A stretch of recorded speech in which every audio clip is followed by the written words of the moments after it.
Rom-Com joined the locals at what was generally known as the town's witch bar, so called for the uncreative reason that it was owned by a couple of witches.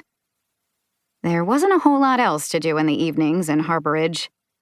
If it wasn't the Empty Chalice, it would be another bar, and the Empty Chalice was the best of the bunch, even for the witches who didn't come to gawk at the overpriced magical cocktails on offer. Along the far wall, the windows had been removed to let in the salty ocean breeze, and in the opposite corner from where Morgan sat, a fiddler played a jaunty tune. Morgan could hear but not see her through the mass of bodies circulating beneath the bar's open beam ceiling and the enchanted lights that twinkled above like stars.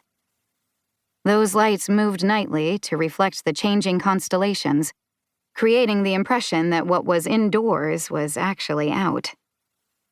But in they were, and despite the Atlantic's cooling gusts, the bar was warm with people and the air thick with barely contained chaotic energy. It was on a summer evening like this that the first witch had probably been born. On a summer evening like this, it was easy to believe anything could happen. Especially when tequila got involved. Morgan's head swam, though this was her first drink, and she grabbed another lobster nacho from the plate she was sharing. The lobster nachos were the reason actual witches flocked to the Empty Chalice, and they were twice as addictive on her empty stomach. Still, it was easier to blame the tequila for her head feeling like it was stuffed with cotton, rather than accept that forgetting to eat lunch hadn't done her any favors. Or the fact that she'd stayed up too late last night because she'd gotten sucked into watching cat videos. It was totally not her fault that cats were cute. Come to think of it, why hadn't she adopted a new cat after her beloved Charlie had died? She should do that. Then maybe she wouldn't waste time watching other people's cat videos. Wait, what had she been thinking about a moment ago? "Are the drinks extra strong tonight?" Morgan asked, desperately seeking validation of her blamelessness from Hazel and Andy. In a pinch, Andy's boyfriend, Trevor, who was also at their table, would do. Hazel quirked a red eyebrow in her direction. "Mine seems normal, but maybe Rory was being nice to you." Her tone was as sticky sweet as the strawberry syrup in Morgan's margarita, and Morgan poked her in the shoulder. She would not rise to the bait. Would not. Damn it. She glanced at the bar.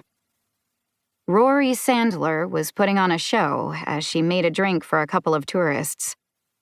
Amber liquid flowed from her shaker, spiraling and twisting in the air before landing gently in the martini glass. With another flick of her wrist and a light tap on the glass's side, the pair's faces alighted with delight.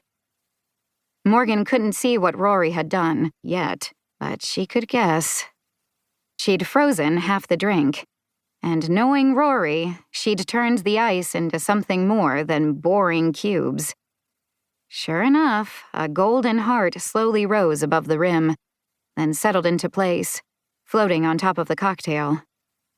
Rory slid the glass over to her customer. Elemental magic was simple magic, in theory. Any halfway competent witch could do it.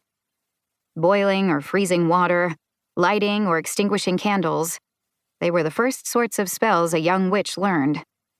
Making a complex liquid dance to her tune, like Rory had, or freezing only part of the drink and doing so in complicated shapes, that was another matter. Although, for someone with Rory's skills, no doubt it was child's play. The sort of thing she could do in her sleep. One did not become the youngest national spellcasting champion ever by performing Magic 101. Morgan had seen Rory compete several times before she'd ever met her, and the amount of power she hid behind her dark, often downcast eyes was astonishing. How she'd ended up in Harborage a year ago, and why she was slinging drinks at the Empty Chalice instead of competing for world dominance were both mysteries that no one in town had the answers to.